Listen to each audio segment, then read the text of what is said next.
صوفی بزرگ ہیں، خانقاہ جلتی ہے، اللہ اللہ کا ضرب لگتا ہے، اور ان تمام حالات کو حضرت مولانا نے خود دیکھا ہے، اور آپ کے سامنے یہ بھی بتلا دیا ہے کہ جو کچھ یہاں ہو رہا ہے الحمدللہ ایک کوشش ہے، اس کوشش میں آپ تمام کا ساتھ ہے، اللہ تعالیٰ قبول فرمائے، اس کی شکوے شکایتیں نہ رہے۔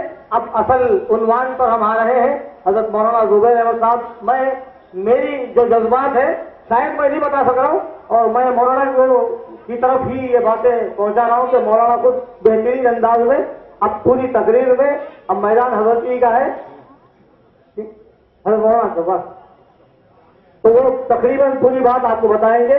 9:15 بجے انشاءاللہ العظیم جلسے کا اختتام ہوگا، دعا ہوگی، اس کے بعد کھانے کا انتظام رکھا گیا ہے۔ آپ حضرات سے گزارش ہے کہ اطمینان کے ساتھ بیٹھے رہیں، اور بہت خاص محفل ہے، رحمت والی اور برکت والی۔ مدرسہ مصباح العلوم میں پوری عورتیں کھچا بھری ہوئی ہیں، ان سے بھی میری گزارش ہے کہ جہاں جگہ ملے بیٹھ جائیے، یہ آپ ہی کا مدرسہ صفی کر رہے ہیں، آپ کو کچھ تکلیف ہو رہی تو ہم کچھ بھی نہیں کر سکتے، اس کو بلایا نہیں، یہ جلسہ ہے سب کا، یہ جتنے بھائی بہنیں شادی ہو رہی ہیں وہ ہماری بہن، ہماری بیٹی، اس شکل میں ہم کر رہے ہیں۔ ہاں تھوڑی سی تکلیف ہوگی 9:15 9:30 بجے تک انشاءاللہ، اس کے بعد کھانے کا نظم رہے گا۔ اس وقت میں تمام معاونین جو اس جلسے کے ہیں، خاص طور پر جنہوں نے پیکج کا انتظام کیا، تو کھانے کا انتظام کیا، ایک نام کے ساتھ اللہ تعالیٰ ان سب کو جزائے خیر عطا فرمائے۔ تو ہم پمفلٹ نکالتے ہیں، ابھی اس کا کوئی انتظام نہیں ہو سکا، انشاءاللہ آنے والے جمعہ تک آپ کے سامنے کون احباب کیا دیا ہے، کیا تعاون دیا ہے، انشاءاللہ آپ کے سامنے آ جائے گا۔ میں ان تمام معاونین کا شکر گزار ہوں، اور مولانا زبیر صاحب کا، مولانا عبدالجواد صاحب کا، اور یہاں جتنے علماء کرام ہیں سب کا میں مدرسہ مصباح العلوم کی جانب سے اہلیان دیوبندہ کی طرف سے شکریہ ادا کرتا ہوں۔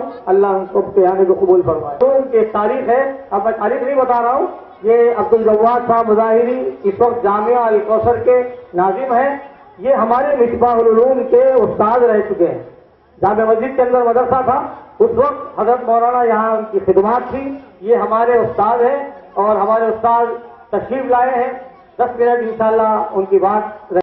من يهده الله فلا مضل له ومن يضلل فلا هادي له، ونشهد ان لا اله الا الله وحده لا شريك له، ونشهد ان سيدنا ونبينا ومولانا محمدا عبده ورسوله صلى الله عليه وعلى اله واصحابه وبارك وسلم تسليما كثيرا كثيرا، اما بعد فاعوذ بالله من الشيطان الرجيم، بسم الله الرحمن الرحيم، قل إن كنتم تحبون الله فاتبعوني يحببكم الله ويغفر لكم ذنوبكم والله غفور رحيم، صدق الله مولانا العظيم۔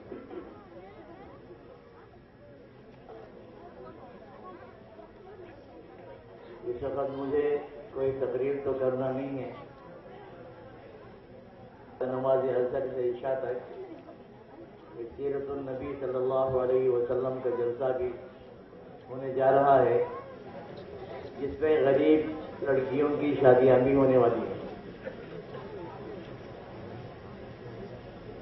اور پھر اس مناسبت سے جو ہے کوئی مقرر کی حیثیت سے آنا تو نہیں ہوا تھا، جیسا کہ ابھی آپ حضرات نے سنا، ایک زمانے میں آج سے تقریباً 32 سال پہلے میں یہاں ڈیری مدرسے میں خدمت انجام دیا کرتا تھا۔ اس زمانے کے ہمارے یہ شاگرد ہیں مولانا مفتی جاوید صاحب شلماؤ، مولانا ضیاء الحق صاحب شوکت، اور حافظ ساجد صاحب، اور ان کے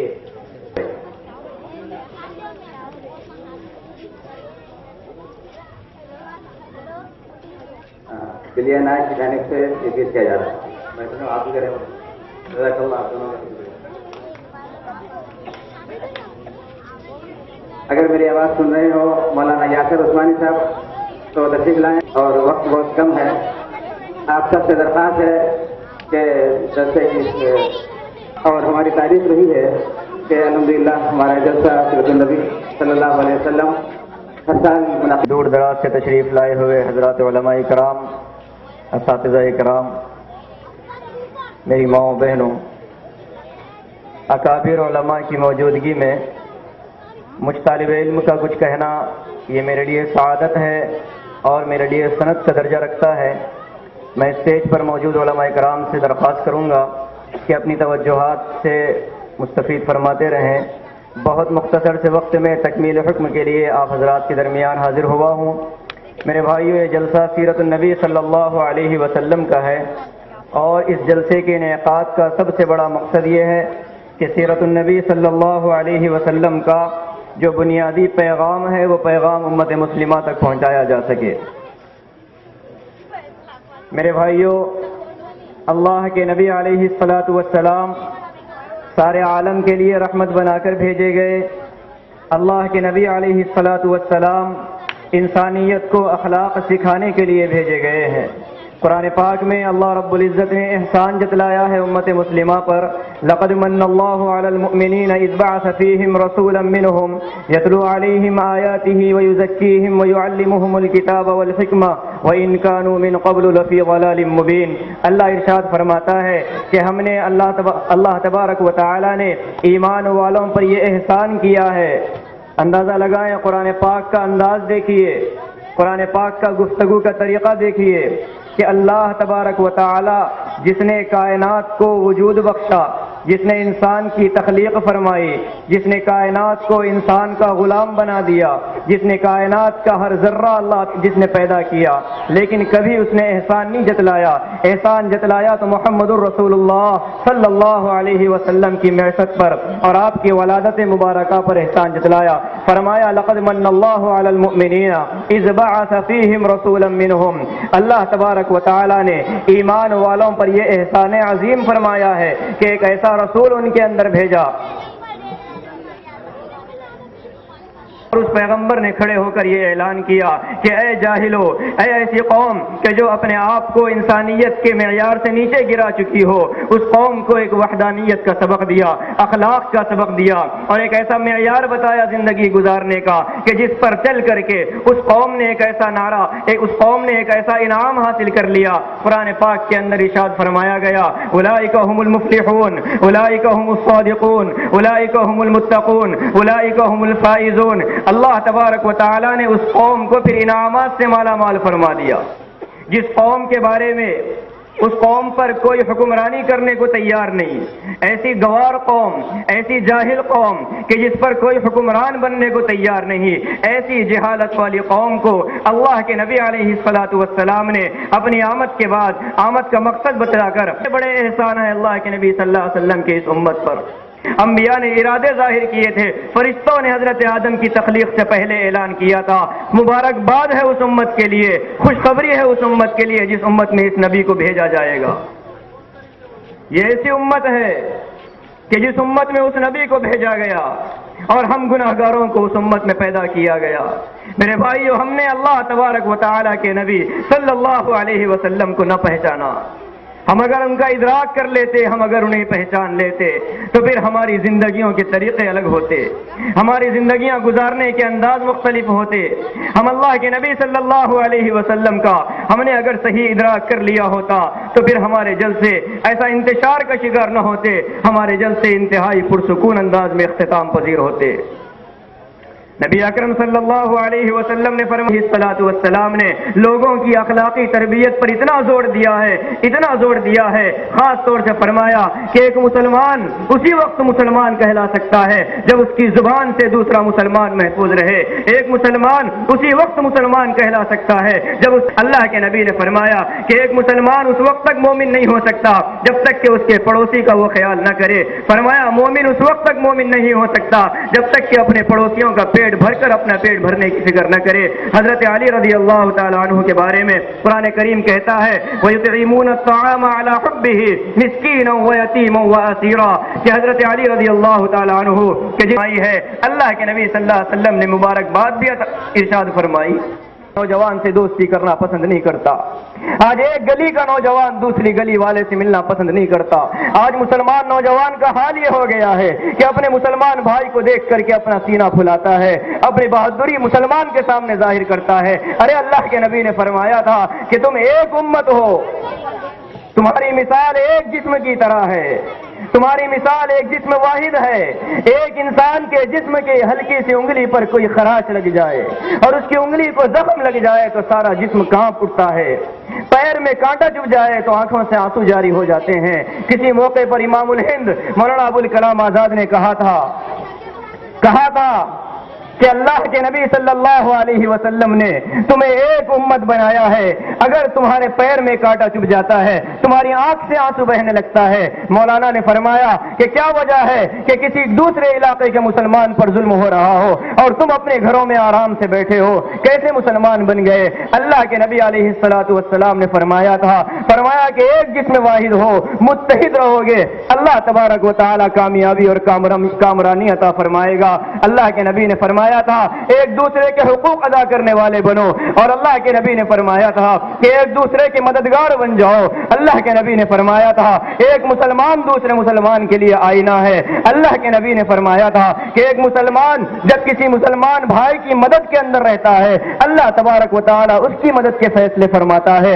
اللہ کے نبی نے ہمیں ایسی امت بنا کر کے ہمیں چھوڑا ہے۔ میرے بھائیو، سیرت النبی کے جلسوں سے اور خاص طور سے آج کی تاریخ جو 12 ربیع الاول گزر چکی ہے، اس تاریخ کے اندر یہی پیغام پوشیدہ ہے کہ نبی اکرم صلی اللہ علیہ وسلم نے جیسی امت چھوڑی تھی، امت کو دوبارہ اسی نہج پر کھڑے ہونا ہے، امت کو دوبارہ اسی انداز کو اختیار کرنا ہے، اور اللہ کے نبی صلی اللہ علیہ وسلم کے سامنے کل قیامت کے میدان میں پیش ہونا ہے۔ تو میرے بھائیوں، ایک ہی پیغام دینا چاہتا ہوں اکابر علماء اکرام کی موجودگی میں اپنی بات کو مختصر کرتے ہوئے ایک آخری پیغام جو نبی اکرم صلی اللہ علیہ وسلم نے ارشاد فرمایا تھا۔ اما جان عائشہ صدیقہ رضی اللہ تعالی عنہا کا حجرہ ہے، اما جان کے کندھے پر پیارے آقا کا سر مبارک ہے، آپ پر نزا کی کیفیت طاری ہے، آپ نے مسواک کرنے کا ارادہ کیا، اما جان نے اپنے دانتوں میں مسواک کو نرم کر کے پیارے آقا کو پیش فرمایا، اللہ کے نبی نے مسواک فرمائی اور دنیا سے جاتے ہوئے ایک ہی وصیت کی، آخری وصیت فرمایا، اے لوگو الصلاۃ الصلاۃ وما ملکت ایمانکم، اے میری امت نماز کو پابندی سے ادا کرنے والے بنو، اور اے میری امت عورتوں کے ساتھ اچھا سلوک کرنے والے بنو۔ اللہ کے نبی نے اس جملے میں دو باتیں ارشاد فرمایا کہ امت تم اپنے آپ کو اللہ تبارک و تعالیٰ کے حقوق یعنی حقوق اللہ کو ادا کرنے والے بنا لینا، اور اپنے آپ کو حقوق العباد کو ادا کرنے والے بنا لینا۔ میرے بھائیو، اکابر علماء کرام انشاءاللہ تفصیلی گفتگو فرمائیں گے۔ میں آپ حضرات سے رخصت ہونا چاہتا ہوں انہی الفاظ کے ساتھ کہ اللہ کے نبی علیہ الصلوۃ والسلام کے سامنے امت کے اعمال پیش کیے جاتے ہیں۔ میرے بھائیو، امت کے اعمال جب اچھے پیش ہوں گے، پیارے آقا خوش ہوں گے، جب پیارے آقا کی روح مبارک خوش ہوگی، اللہ رب العزت عرش پر خوش ہوگا۔ جب اللہ عرش پر خوش ہوتا ہے تو پھر انسانوں کی فلاح اور سیرت النبی صلی اللہ علیہ وسلم کے جلسوں سے یہی پیغام ہے کہ ہم اپنے گھروں میں سیرت کو پڑھنے پڑھانے کا ماحول بنائیں، سیرت کو پڑھنے پڑھانے کا ایک انداز بنا لیں۔ ہر زبان میں پیارے آقا صلی اللہ علیہ وسلم کی سیرت کی کتابیں لکھی گئی ہے، قربان جائیں 52 لاکھ سے زیادہ کتابیں نبی اکرم صلی اللہ علیہ وسلم کی ذات پر لکھی جا چکی ہیں۔ لہذا ان سیرت کی کتابوں کو پڑھنے والے بنے، ان سیرت کی کتابوں کو اپنے بچوں کے ذہنوں میں بٹھانے والے بنے۔ دعا کریں کہ اللہ تبارک و تعالی مرتے دم تک نبی اکرم صلی اللہ علیہ وسلم کی سنتوں سے عشق نصیب فرمائے، اور نبی اکرم صلی اللہ علیہ وسلم کی ذات سے سچا تعلق نصیب فرمائے، اور نبی اکرم صلی اللہ علیہ وسلم کی ذات کی رب العالمین صلی اللہ علیہ وسلم کے اس مبارک موقع پر ایک واقعہ مجھے یاد آیا کہ حضرات صحابہ کرام میں ایک مرتبہ مشورہ ہوا، قرآن سے رشتہ ہے، اگر ہم کو سیرت سے اگر رشتہ ہے، ہم قرآن سے رشتہ کو جوڑنا ہوگا۔ اللہ کے نبی صلی اللہ علیہ وسلم سے رشتوں کو ہم اگر جوڑنا ہے، ہم کو قرآن سے رشتہ جوڑنا ہوگا۔ یہاں جتنے بیٹھے احباب، آج کے اس مبارک مجلس میں، آج کے اس مبارک مسعود موقع پر ہم لوگ یہ تہیہ کر لیں کہ انشاءاللہ ہم لوگ ہر روز انشاءاللہ قرآن پاک پڑھیں گے، انشاءاللہ پڑھیں گے، تو کہو بھائی سب انشاءاللہ پڑھیں گے نا؟ ہم قرآن پڑھیں گے، قرآن ہماری زندگی ہے، قرآن ہمارا اوڑھنا اور بچھونا بنے، قرآن ہمارے لیے ہیرت جان بنے، قرآن ہی ہمارے لیے وہ ہے کہ جو مرنے کے بعد قبر میں ساتھ آنے والا ہے۔ اللہ کے نبی نے فرمایا سورہ ملک جو پڑھتا ہے تو قبر کے اندر اگر ایسا ہو اس پر عذاب بھی اگر ہے تو یہ سورہ ملک کی برکت سے عذاب ہٹا دیا جاتا ہے۔ لوگوں، ہم نے قرآن کے رشتے کو ہم نے توڑ لیا، قرآن کے رشتے کو جو ہم نے توڑ لیا، ہم جیسے سیرت سے ہم بہت دور ہوتے چلے جا رہے ہیں۔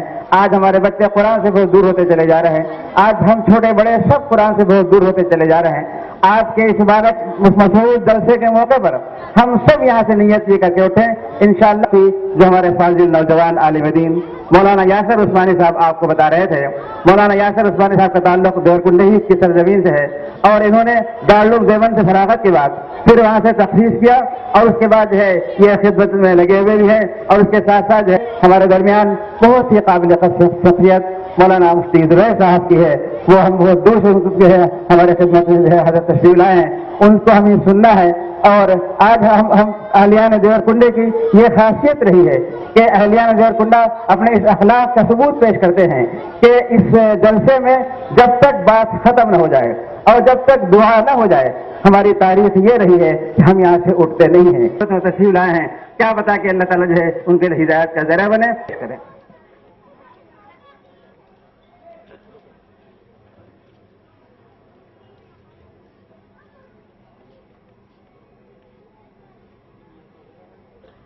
ఈనాడు చాలా పవిత్రమైన దినం. ఇంత మంచి కార్యక్రమానికి నన్ను ఆహ్వానించినందుకు ముందుగా కుల పెద్దలందరికీ కూడా నా యొక్క నమస్కారాలు మనస్ఫూర్తిగా చెప్పుకుంటూ, ఈ మిలాదునబీ శుభ సందర్భంగా అందరికీ శుభాకాంక్షలు తెలియపరుస్తూ, పెళ్లిళ్ళు చేసుకుంటుంటాం కానీ మన బంధుమిత్రులను మాత్రమే పిలుచుకొని పెళ్లిళ్ళు చేసుకుంటాం. కానీ ఇలాంటి కార్యక్రమంలో మన దేవరకొండ పట్టణంలో ఉన్న అంత ముస్లిం మిత్రులందరినీ ఈ వివాహాలకు ఆహ్వానించి వారి సమక్షంలో ఇంత మంచి కార్యక్రమాలు నిర్వహించుకునే భాగ్యం కలిగిన మరి ముస్లిం మిత్రులకు, పెళ్లి చేసుకునే పెళ్లి కుమారులకు కుమార్తెలకు అందరికీ నా యొక్క వివాహ శుభాకాంక్షలు తెలియపరుస్తూ, ఇది ఇలాంటి కార్యక్రమాలు ఇక ముందు ముందు కూడా ప్రతి సంవత్సరం. బిస్మిల్లాహిర్ రహమానిర్ రహీం.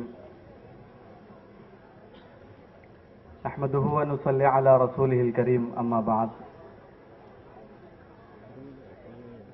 قال الله تبارك وتعالى في كلامه المجيد والفرقان الحميد بعد أعوذ بالله من الشيطان الرجيم بسم الله الرحمن الرحيم لقد كان لكم في رسول الله أسوة حسنة لمن كان يرجو الله واليوم الآخر وذكر الله كثيرا صدق الله العظيم. قال النبي صلى الله عليه وسلم بعثت لأتمم مكارم الأخلاق أو كما قال النبي صلى الله عليه وسلم. اسٹیج پر رونق افروز حضرات علماء اکرام، معزز بزرگان دین،